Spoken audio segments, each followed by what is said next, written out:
Hi hello നമസ്കാരം. ഞാനിപ്പോൾ നിൽക്കുന്നത് car and bike super store ആലുവയിലാണ്. അതായത് ഇതിന് മുന്നേ നമ്മൾ കാലിക്കറ്റിൽ പോയിട്ട് ഇവരുടെ ഷോറൂമിനെ കുറിച്ചും ആ ഷോറൂമിലെ ഇൻവെൻറ്ററിയെ കുറിച്ചും കാര്യങ്ങളെക്കുറിച്ചൊക്കെ ഒരു വീഡിയോ ഉണ്ടായിരുന്നു.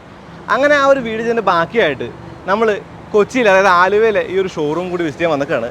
ഇന്നിവിടെ ഏതൊക്കെ വണ്ടികളാണ് അവൈലബിൾ, അതായത് ഒരു പക്ക പ്രൈസ് പോയിന്റിൽ ഒരു 3 ലക്ഷം മുതൽ 5 ലക്ഷം രൂപ വരെ, അല്ലെങ്കിൽ ഒരു 5 മുതൽ 8 ലക്ഷം രൂപ വരെ, അല്ലെങ്കിൽ 1 മുതൽ 2 ലക്ഷം രൂപ വരെ, ആ ഒരു പ്രൈസ് പോയിന്റിലൊക്കെ ഏതെല്ലാം വണ്ടികളാണ് ഈ ഒരു കാർ ആൻഡ് ബൈക്ക് ഷോറൂമിൽ അവൈലബിൾ എന്നുള്ളതും നമുക്ക് വാങ്ങാൻ പറ്റിയ വണ്ടികളുണ്ടോ എന്നുള്ളതും, ആ വണ്ടികളുടെ പ്രൈസ് പോയിന്റ് മാത്രമല്ല ആ ഒരു വാറണ്ടി കാര്യങ്ങളും, അതല്ലാതെ എത്ര മാത്രം നമുക്ക് ആ ഒരു ഫിനാൻസിനെ ആശ്രയിക്കാനുള്ള കാര്യങ്ങളൊക്കെ തന്നെ ചോദിക്കാം. വണ്ടിപ്രാന്തൻ്റെ പുതിയ വീഡിയോയിലേക്ക് എല്ലാവരും സ്വാഗതം. നമുക്കിന്ന് car and bike super store Aluva visit ചെയ്യാം. വരും.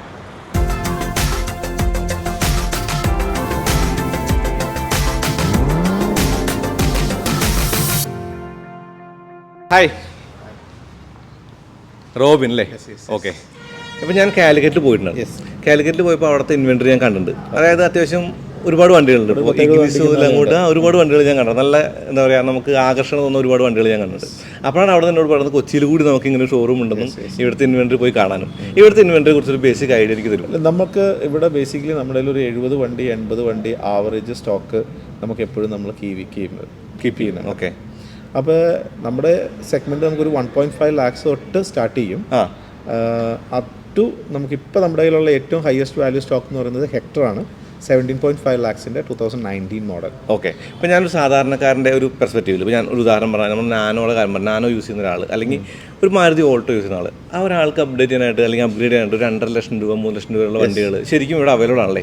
നമുക്ക് എല്ലാ സെഗ്മെൻറ്റും നമ്മൾ, പക്ഷേ നമ്മുടെ ഏറ്റവും കൂടുതൽ ഡിമാൻഡുള്ള സെഗ്മെൻറ്റ് എന്ന് പറയുന്നത് 5 to 10 lakhs-ന്റെ ആണ് നമ്മുടെ ഏറ്റവും ഡിമാൻഡുള്ള segment. Okay. Especially Ernakulam market ആയതുകൊണ്ടും കുറച്ചുകൂടെ ആ ഒരു മാർക്കറ്റിലാണ് ആളുകൾ ഏറ്റവും കൂടുതൽ വണ്ടികൾ ആഗ്രഹിക്കുന്നത്. ഇവിടെ വണ്ടികൾ എൻക്വയറി വരുന്നത്. ഓക്കെ. വണ്ടികൾ അങ്ങനെ ആളുകൾ ഒരുപാടുണ്ടല്ലേ? നമുക്ക് എൻക്വയറി വരുന്നുണ്ട്. ഓക്കെ. പിന്നെ നമ്മുടെ പ്രൊഡക്റ്റ് പ്രൈസ് എല്ലാം മാച്ച് അയക്കുന്ന കസ്റ്റമേഴ്സിന് നമുക്ക് വണ്ടി കൊടുക്കാൻ പറ്റും. മനസ്സിലായി. അപ്പോൾ കൊച്ചി എന്ന് പറയുന്നുണ്ട്. അപ്പോൾ ഈ ലൊക്കേഷൻ എക്സാക്ട്ലി എനിക്കൊന്ന് പറഞ്ഞു. കൊച്ചി എന്ന് പറയുമ്പോൾ നമ്മുടെ ആലുവയ്ക്കും എയർപോർട്ടിനും ഇടയ്ക്ക് ഏകദേശം മധ്യഭാഗത്തായിട്ടാണ് നമ്മുടെ ഷോറൂം വരുന്നത്. അത് ശരി. ആലുവയിൽ നിന്ന് നമ്മൾ തൃശ്ശൂർക്ക് പോവുകയാണെങ്കിൽ രണ്ടാമത്തെ പാലം കഴിഞ്ഞ് റൈറ്റ് സൈഡിലായിട്ട്. ഓക്കെ. അഥവാ തൃശ്ശൂരിൽ നിന്ന് വരുന്നവരാണെങ്കിൽ ഹൈവേ തന്നെ എയർപോർട്ട് കഴിഞ്ഞ് രണ്ടാമത്തെ സ്റ്റോപ്പ് കഴിഞ്ഞിട്ട് അവരുടെ ലെഫ്റ്റ് സൈഡിൽ കാണാം. ശരിക്കും കണ്ടുപിടിക്കാൻ ബുദ്ധിമുട്ടില്ല. വരുമ്പോൾ തന്നെ കാർ ആൻഡ് ബൈക്ക് എന്നുള്ള വലിയ ബോർഡൊക്കെ തന്നെ കാണാം. കാരണം വലിയ ബിൽഡിംഗ് ആണ്, മുകളിൽ ആ ഒരു കാറുകൾ ഡിസ്പ്ലേ ചെയ്തിട്ടുണ്ട്. അപ്പോൾ നമുക്ക് കാറുകളിലേക്ക് വരാം. ഇപ്പോൾ ഡിസ്പ്ലേ പലർക്കും ഇതുണ്ട്, ഇതിവിടെ പാസ് ചെയ്യുന്ന പലരും ഇതൊരു ന്യൂ കാർ ഡീലർഷിപ്പ് ആണോ എന്നൊരു സംശയത്തോടു കൂടിയാണ് പലപ്പോഴും പല കസ്റ്റമേഴ്സ് നമുക്ക് വരാറുമുണ്ട്. അകത്ത് കയറുമ്പോഴാണ് ടാറ്റ കിടക്കണു, റെനോ എല്ലാം ഉണ്ട്, മഹീന്ദ്ര, മാരുതി എല്ലാം ഉണ്ട്. ഞാനിവിടെ വന്നപ്പോൾ തന്നെ ഇക്കോ സ്പോർട്ട് കിടപ്പുണ്ടായിരുന്നു, അത് ഹോണ്ട സിറ്റി, തൊട്ടടുത്ത് ക്യാപ്ചർ കിടക്കുന്നുണ്ട്, ഒരുപാട് വണ്ടികളുണ്ട്. അപ്പോൾ എനിക്ക് നിങ്ങൾക്ക് ആകർഷകമായ കുറച്ച് വണ്ടികളൊന്ന് കാണിച്ചു തരണം. ഷുവർ. നമുക്ക് അങ്ങോട്ട് പോയാലോ എന്തായാലും. അപ്പോൾ ഞാനിവിടെ വന്നപ്പോൾ കണ്ട വണ്ടികളിൽ ഈ ഒരു ക്യാപ്ചറിൻ്റെ കാര്യം ആദ്യം ചോദിക്കാം. ഇത് ഏത് മോഡലാണ്? ക്യാപ്ചർ വരുന്നത് 2019 മോഡൽ ക്യാപ്ചറാണ്. ഓക്കെ. ഇത് ഡീസൽ ആണ്. ഓക്കെ. 87,000 കിലോമീറ്റർ ഡ്രൈവൺ ചെയ്തിട്ടുണ്ട്. ഓക്കെ. ഈ വണ്ടിക്ക് നമ്മൾ 7 ലക്ഷം രൂപയാണ് ചോദിക്കുന്നത്. അങ്ങനെ പറയുമ്പോൾ നിങ്ങൾക്ക് ഒരു വാറണ്ടി സ്കീം കൂടിയില്ലേ? യെസ്, നമുക്ക് 7 വർഷം വണ്ടിയുടെ ലൈഫ് 7 വർഷത്തിൽ താഴെയാണെങ്കിൽ ആ വണ്ടികൾക്കെല്ലാം നമ്മൾ 2 year വാറണ്ടി കൊടുക്കുന്നുണ്ട്. 2 year വാറണ്ടി കൊടുക്കുന്നത്. അത് കാലിക്കറ്റ് ഒരു പറഞ്ഞു. ഈ വർഷത്തെ കണക്ക് ഞാനൊന്നും ചോദിച്ചില്ലായിരുന്നു. 7 വർഷമാണ് കണക്ക് എന്നുള്ളത്. 10 വർഷത്തിന് താഴെ പഴക്കമുള്ള വണ്ടികൾക്കാണ് വാറണ്ടി കൊടുക്കുന്നത്. ഓക്കെ. 10 വർഷത്തിൽ താഴെ, അതായത് 7 വർഷത്തിന് മേലെ 10 വർഷം താഴെ വരുവാണെങ്കിൽ എഞ്ചിനും ഗിയർ ബോക്സിനും മാത്രം പ്രൊട്ടക്ഷനുള്ള 1 year വാറണ്ടിയാണ്. അത് ശരി. ഈ വണ്ടികൾക്ക് 7 വർഷത്തിൽ താഴെയാണ് പ്രായമെങ്കിൽ അത് 1 ലക്ഷത്തിൽ താഴെ മൈലേജും ആവണം. അങ്ങനെയുള്ള വണ്ടികളാണെങ്കിൽ അവിടെ നമ്മൾ 2 year വാറണ്ടി കൊടുക്കുന്നുണ്ട്. ഫസ്റ്റ് ഇയർ വാറണ്ടി കൊടുക്കുന്നത് engine, gear box, suspension, bearing, അങ്ങനെ അത് എക്സ്ക്ലൂഡ് വരുവാണെന്ന് പറയുകയാണെങ്കിൽ വേറെ ടയർ ഐറ്റംസിനും ഇതൊക്കെ മാത്രമേ കൊടുക്കത്തുള്ളൂ. മനസ്സിലായി. അപ്പോൾ അടുത്ത പ്രശ്നം എന്ന് പറഞ്ഞാൽ, പ്രശ്നമല്ല, അടുത്ത പ്രശ്നം എന്ന് പറഞ്ഞാൽ ഈ ഒരു ഫിനാൻസ് സ്കീമിൻ്റെ കൂടി ഉണ്ടല്ലോ. ഇപ്പോൾ 7 വർഷം വരെയുള്ള വണ്ടിക്ക് ഒരു പക്ഷേ 80% ലോൺ ഉണ്ടോ അല്ലേ? ഇത് ബേസിക്കലി വണ്ടിയുടെ പ്രൊഡക്റ്റ്, കസ്റ്റമറുടെ പ്രൊഫൈല്, ഇങ്ങനെ കുറേ കാര്യങ്ങൾ ഫൈനാൻസിൽ ഇൻവോൾവ്, കാരണം അതൊരു തേർഡ് പാർട്ടിയാണ്. ഓക്കെ. അപ്പോൾ നമുക്ക് ഓൾമോസ്റ്റ് ഒരു 16 ഫൈനാൻസ് കമ്പനികളുമായിട്ട് ഇന്ത്യയിൽ ടൈപ്പ് ഉണ്ട്. ഓക്കെ. അപ്പോൾ ആർക്കാണ് ബെസ്റ്റ് ഫൈനാൻസ് തരാമെന്ന് വരുന്നത് ആ കസ്റ്റമറുടെ പ്രൊഫൈലിൽ വരുന്ന അവർക്ക് നമ്മൾ മാച്ച് ചെയ്ത് കൊടുക്കും. മനസ്സിലായി. അപ്പോൾ ഫൈനാൻസ് കിട്ടാണ്ട് നഷ്ടപ്പെടുക പോകാന്ന് പറഞ്ഞാൽ കസ്റ്റമറുടെ പ്രൊഫൈൽ അത്ര വീക്കായിരിക്കണം, അല്ലെങ്കിൽ സിബിൽ സ്കോർ നമ്മൾ കുറേ മാച്ചപ്പ് ചെയ്യുന്നുണ്ട്. ഓക്കെ. പിന്നെ പ്രൊഫൈൽ അത്രമാത്രം മറ്റേ ലാഗ് വരുന്നു, ലോൺ അടയ്ക്കുന്നില്ല, പ്രശ്നങ്ങളുണ്ട്, ഫയൽ കേസുണ്ട്, അങ്ങനെയൊക്കെയുള്ള കേസുകൾക്കൊക്കെയാണ് നമ്മൾ ബാക്കി എല്ലാ കസ്റ്റമേഴ്സിനെ സാറ്റിസ്ഫൈ ചെയ്യാൻ പറ്റുന്നുണ്ട് നമുക്ക്. മനസ്സിലായി. ഓക്കെ. അപ്പോൾ അത് ഒരു ആഫ്റ്റർ മാർക്കറ്റ് അലോയ് കിട്ട ഒരു ആൾട്രോസ് കിടക്കുന്നുണ്ട്. ടാറ്റയുടെ തന്നെ ഇപ്പോൾ സത്യം പറഞ്ഞാൽ നല്ലൊരു സെഗ്മെന്റ്, നല്ല വണ്ടിയാണ്, നല്ല ഏറ്റവും നല്ല വണ്ടികളാണ്. 2020 മോഡലാണ് വണ്ടി. 640 അല്ലേ? 640 52,000 കിലോമീറ്റർ ഓടിയിട്ടുള്ളൂ. പെട്രോൾ ആണ്, മാനുവൽ ട്രാൻസ്മിഷൻ. എക്സം ആണെങ്കിലും അലോയ് ചെയ്തിട്ടുണ്ട്. ടയേഴ്സ് എല്ലാം നല്ല ടയേഴ്സ് ആണ്, ബോഡി ലൈൻ ഉള്ള വണ്ടിയാണ്. ഇന്റീരിയർ ആണെങ്കിലും നല്ല നീറ്റ് ആൻഡ് ക്ലീൻ ആണ്. അതാണ് ഞാൻ പറഞ്ഞത്, ടാറ്റയുടെ ഒരു ടിയാഗോയോ ആൾട്രോസ് ഒക്കെ ഇപ്പോൾ ശരിക്കും നല്ല രീതിയിൽ വിറ്റ് പോകുന്നുണ്ട്. നമുക്ക് വന്നു കഴിഞ്ഞാൽ അത് നിൽക്കാറില്ല. നല്ല ഡിമാൻഡുള്ള വണ്ടികളിലൊന്നാണത്. ഇതല്ലേ. ഇനിയുള്ളത് വെന്യൂ കണ്ടു. അതായത് ഹുണ്ടായുടെ അത്യാവശ്യം വിറ്റ് പോകുന്നൊരു മോഡലാണ് വെന്യൂ. ഇപ്പോൾ i20 അല്ലെങ്കിൽ വെന്യൂ i10 അങ്ങനെയുള്ള മോഡലൊക്കെ അത്യാവശ്യം സെയിലുള്ള വണ്ടികളാണ്. നമുക്ക് ഈ ഒരു സെഗ്മെന്റിൽ ഇപ്പോൾ ഒരു എക്കോ സ്പോർട്ട് ഒക്കെ ഉണ്ടായിരുന്നൊരു സെഗ്മെന്റ് ഉണ്ട്. ആ സെഗ്മെന്റിൽ ഇപ്പം ശരിക്കും പറഞ്ഞാൽ പിച്ച് എൻ്റെ എക്കോ സ്പോർട്ട് ഉണ്ട്, നമുക്കത് കാണാം. അതുപോലെ തന്നെ ആ ഒരു സെഗ്മെന്റിലേക്ക് പിച്ച് ചെയ്യപ്പെട്ടിരിക്കുന്ന ഒരു വണ്ടിയാണ് വെന്യൂ സോണറ്റൊക്കെ അല്ലേ? പക്ഷേ സോണറ്റിനേക്കാൾ കുറച്ചുകൂടെ വെന്യൂ ആണ്. അവരിപ്പോൾ പുതിയ ബാക്കിൽ പുതിയ ഷേപ്പിലെ കുറച്ച് ഇതൊക്കെ വന്നിട്ട് നല്ല രീതിയിൽ വന്നിട്ടുണ്ട്. ഇത് ഡീസലാണോ? അല്ല, ഇത് പെട്രോൾ 2020 മോഡൽ. ഈ വണ്ടിക്ക് 8 ലക്ഷം രൂപയാണ് നമ്മൾ ചോദിക്കുന്നത്. ഓക്കെ. സ്ലൈറ്റ്ലി നെഗോഷ്യബിൾ ആണ് അതിന്റെ പ്രൈസ്. എല്ലാ വണ്ടികളും നെഗോഷ്യബിൾ ആണോ ശരിക്കും പറഞ്ഞാൽ? ഇതിന്റെ വിലഭാഗം എന്ന് പറയുന്നത് നമ്മൾ ചെയ്യുന്ന പല കാര്യങ്ങളാണ്. ഡിസ്കൗണ്ട് ആയാൽ പോലും നമുക്ക് സ്റ്റോക്കിംഗ് ഏജിങ് വരുവാണ്. നമ്മൾ ചിലപ്പോൾ അതെ കുറച്ച് കാലം കിടന്ന വണ്ടിക്ക് വില കുറയും. അങ്ങനെയല്ല, ശരിക്കും ഇത് എൻക്വയറി ആയിട്ട് ഇത് സിസ്റ്റം ജനറേറ്റഡ് ആണ്. ഈ വണ്ടിക്ക് നല്ല എൻക്വയറി ഉണ്ട്, നമുക്ക് ഡിസ്കൗണ്ട് കൊടുക്കേണ്ട ആവശ്യമില്ല. ശരി, മനസ്സിലായി. ഡിമാൻഡാണ്. എൻക്വയറി കുറവാണ്, അപ്പോൾ അതിന്റെ അർത്ഥം ആൾക്ക് ഡിമാൻഡ് കുറവ്. അപ്പോൾ നമ്മൾ ആ വണ്ടികൾക്ക് ഡിസ്കൗണ്ട് കൊടുക്കും. ഓക്കെ, എത്ര വർഷം കിടക്കുക എന്നുള്ളതിനേക്കാൾ കൂടുതൽ എത്ര എൻക്വയറി ജനറേറ്റ് ചെയ്യുന്നു എന്നുള്ളതാണ് നമ്മൾ ബേസ്. മനസ്സിലായി.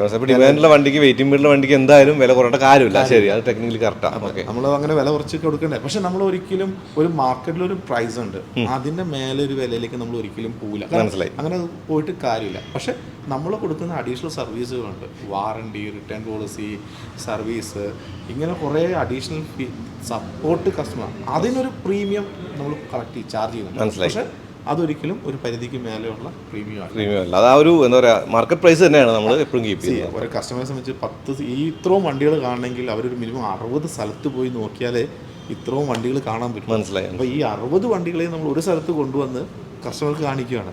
അപ്പോൾ അത് കസ്റ്റമറെ സംബന്ധിച്ച് അത്രമാത്രം എനിക്ക് പോയിന്റ് പിടിയിട്ടായിരുന്നു. കാരണം ഒരു സ്ഥലത്ത് വന്ന് മൾട്ടി ബ്രാൻഡ് വണ്ടികൾ വാങ്ങാൻ കിട്ടുന്ന ഒരു അവസരം എന്ന് പറയുന്നത് ശരിക്കും നല്ലതാണ്. കാരണം നിങ്ങൾ കീപ്പ് ചെയ്യുന്ന വണ്ടിയും ഞങ്ങളിത് 60 സ്ഥലത്തുനിന്ന് പോയി കണ്ട് ഇവാലുവേറ്റ് ചെയ്ത് കൊണ്ടുവന്ന വണ്ടിയാണ് ഒരു സ്ഥലത്ത് കൊണ്ടുവന്നിട്ട് സർട്ടിഫൈ ചെയ്ത് ചെക്ക് ചെയ്ത് സർട്ടിഫൈ ചെയ്തിട്ടേക്കുമാണ്. മനസ്സിലായി. അതായത് നമുക്ക് പിന്നെ ചൂസ് ചെയ്യണമെന്നൊരു ഒറ്റ ഡിസിഷൻ അവർക്ക് എടുക്കേണ്ട ആവശ്യം. ഉറപ്പായിട്ടും. അപ്പം ഈ ഇത്രയും സപ്പോർട്ട് ചെയ്യുമ്പോൾ അതിനൊരു പ്രീമിയം നമുക്ക് വാങ്ങിക്കാതിരിക്കാൻ പറ്റില്ല. അതാ വിത്തിൻ ദ ലിമിറ്റിലുള്ള ഒരു പ്രീമിയം നമ്മൾ മാർക്കറ്റിൽ നമ്മൾ മേക്ക് സെൻസ്. അതെ. ഈ ഒരു വണ്ടി ഇപ്പോൾ ഇക്കോ സ്പോർട്ട് എന്ന് പറഞ്ഞാൽ അത്യാവശ്യം ഫോർട്ട് സെല്ലിംഗ് ആണെന്ന് തോന്നുന്നുണ്ട്. ഇപ്പോൾ കാരണം ഫോർഡ് പോയതിനു ശേഷം ഒരു ട്രിപ്പ് വന്നെങ്കിലും വീണ്ടും ആളുകൾ വാങ്ങി തുടങ്ങിയിട്ടുണ്ട് അല്ലേ? കാരണം വെച്ചാൽ ഈ ഒരു നമ്മൾ കുറച്ചും ഞാൻ സംസാരിച്ച പോലെ വെന്യൂ, പക്ഷേ ശരിക്കും പറഞ്ഞാൽ വെന്യൂ ഒക്കെ ഫോർഡുമായിട്ട് കോമ്പറ്റ് ചെയ്യാൻ ശ്രമിക്കുന്നെങ്കിലും ഇതിൻ്റെ ഒരു ശരിയാണ്. ഇത് ഇപ്പം ഞാൻ ഉപയോഗിക്കുന്ന വണ്ടിയാണ് 140 ഓടിയ വണ്ടിയാണ്. ഇക്കോ സ്പോർട്ടാണ്. ഓക്കെ. ഇന്നലെ ഞാൻ അതുകൊണ്ട് ട്രിവാൻഡ്രം മൊത്തം പോയി കറങ്ങി തിരിച്ചു വന്നു. അടിപൊളി. അതായത് ഇവിടുന്ന് നേരെ പെരുമ്പാവൂർ, പത്തനംതിട്ട, ആ വഴി പോയി പത്തനംതിട്ടയിൽ നിന്ന് കൊട്ടാരക്കര, കൊല്ലം, തിരുവനന്തപുരം, ദെൻ ട്രിവാൻഡ്രം പോയില്ല, അവിടെ ആറ്റിങ്ങൽ വരെ പോയി തിരിച്ച് രാത്രി വീട്ടിലെത്തി. പക്ഷേ രാത്രി ഞാൻ പറയാന്ന് വെച്ചാൽ അത്രയും ഫാറ്റിഗ് ഇല്ല എന്നാണ് പറയുന്നത്, കംഫർട്ടബിൾ ആണെന്നാണ് പറയുന്നത്. അത്രയും ദൂരം ഒറ്റ സ്ട്രെച്ചിൽ പോയിട്ട് വന്നിട്ടും ആ ഒരു എന്താ പറയുക, അത് 2013 വണ്ടി 140 ഓടിയ വണ്ടി. മനസ്സിലായി. അതിൻ്റെ സ്ഥലത്ത് വേറെ ഏത് വണ്ടി ആയിരുന്നെങ്കിൽ അതിൻ്റെ ഒരു ഇമ്പാക്ട്, സേഫ്റ്റി ഫീലിങ്സ് അത് തരുന്ന ഒരു വണ്ടികൾ ഒന്ന് തന്നെയാണ് ഇക്കോ സ്പോർട്ട്. ശരി, അതിൻ്റെ ഒരു മാർക്കറ്റിൽ കാണുന്നുണ്ട്. അതുമല്ല, ഇത് ഡീസൽ വണ്ടിയാണ്. ഇത് ആംബിയന്റ് മോഡൽ അല്ലേ? ആംബിയന്റ് ആണ്, ഡീസലാണ്. ഇത് 2018 47,000 കിലോമീറ്റർ, 50 താഴെ ഓടിയിട്ടുള്ളൂ. 2 വർഷം വാറണ്ടി കിട്ടും. അതിനകത്ത് ബെയറിങ്ങും ഇതെല്ലാം വരും, സസ്പെൻഷൻ വരും. അങ്ങനെ വാറണ്ടി കൊടുക്കാൻ പറ്റുന്ന വണ്ടിയാണ് ഇത്. 8 ലക്ഷം രൂപ വിലയ്ക്കാണ് നമ്മൾ ചോദിക്കുന്നത്. മനസ്സിലായി. അപ്പോൾ നിങ്ങളുടെ വാറണ്ടിയുടെ കാര്യമൊക്കെ പറഞ്ഞ സ്ഥിതിക്ക് ചെക്ക് പോയിന്റ്സ് എന്തൊക്കെ ശരിക്കും? എത്രമാത്രം ചെക്ക് പോയിന്റ്സ്, എത്രമാത്രം കാര്യങ്ങൾ നോക്കുന്നത്? പോയിന്റ്സ് ആണ് മഹീന്ദ്ര ഫസ്റ്റ് ചോയ്സിനുള്ളത്. 140 check points. അതിൽ തന്നെ നമുക്കൊരു 3 ടൈപ്പ് ഓഫ് ചെക്കിംഗ് ഉണ്ട്. ഒന്ന്, ഇവാലുവേഷൻ ടൈമിൽ നമുക്കൊരു ചെക്കിംഗ് നടക്കുന്നുണ്ട്. സെക്കൻഡ്, ഇവാലുവേഷന് ശേഷം ഇവിടെ കൊണ്ടുവന്ന് നമ്മുടെ മെക്കാനിക്സ്, അതായത് കാർ&ബൈക്ക് ദേശം ഷോറൂമിൻ്റെ ഒരു മെക്കാനിക്കൽ പേഴ്സൺ ഉണ്ട്, ക്വാളിഫൈഡ് പേഴ്സൺ. പുള്ളി ഈ വണ്ടികൾ മൊത്തം ചെക്ക് ചെയ്യും. ആ വ്യക്തിയും ഇത് വണ്ടി ചെക്ക് ചെയ്യും. അതിനുശേഷം മഹീന്ദ്ര സർട്ടിഫിക്കേഷൻ എഞ്ചിനീയർ ഉണ്ട്, ആ വ്യക്തി വന്ന് ഇതിനെ സർട്ടിഫൈ ചെയ്യും. അതായത് ഈ 140 പോയിന്റ് ചെക്കപ്പ് കൂടാണ്ട് 3 ടൈപ്പ് ചെക്കപ്പും കൂടെ കൂടി നടക്കുന്നത്. മനസ്സിലായി. ഈ ചെക്കപ്പിലും എന്തെങ്കിലും ഒരു പ്രോബ്ലം വന്നു, അതാണ് നമ്മൾ വാറണ്ടിയിൽ കവർ ചെയ്യുന്നത്. അപ്പോൾ പിന്നെ നിങ്ങൾ ഫ്ലഡ് വണ്ടി ഒന്നും ചിന്തിക്കുന്ന കാര്യമില്ലല്ലേ? അതാണ് ഞാൻ പറഞ്ഞത്. നമുക്ക് ഈ 3 ചെക്കപ്പും കഴിഞ്ഞ് വാറണ്ടി ഇഷ്യൂ ചെയ്യുന്നതിൻ്റെ കാര്യം, ഈ ചെക്കപ്പിൽ എന്തെങ്കിലും ഒന്ന് മിസ് ഔട്ടായി, ഹ്യൂമൻ ബീയിങ്സ് ഉറപ്പായിട്ടും സംഭവിക്കാം. ചിലപ്പോൾ അതിന് ശേഷം വരാം. വാറണ്ടിയിൽ കവർ ചെയ്യും. അതുകൊണ്ടാണ് 2 വർഷം വാറണ്ടി കുറച്ചുകൂടി ഇമ്പോർട്ടൻ്റ് ആണെന്ന് പറയുന്നത്. ഓക്കെ, അപ്പോൾ ഇത്രയും വണ്ടികൾ ഞാൻ കണ്ടു. അതിപ്പോൾ തന്നെ അത്യാവശ്യം നമ്മൾ കാര്യങ്ങൾ പറഞ്ഞിട്ടുണ്ട്. എനിക്ക് ചെറിയ സാധാരണക്കാരുടെ വിലക്കുള്ള 1-2 വണ്ടി കാണിച്ചിട്ട് നമുക്ക് അവിടെ അവസാനിപ്പിക്കാൻ തോന്നുന്നു അല്ലേ? 370 മനസ്സിലായി. ഇത് ആ ഒരു 370 എന്ന് പറയുമ്പോൾ മോഡലും കിലോമീറ്ററൊക്കെ എന്ന് പറയുന്നു.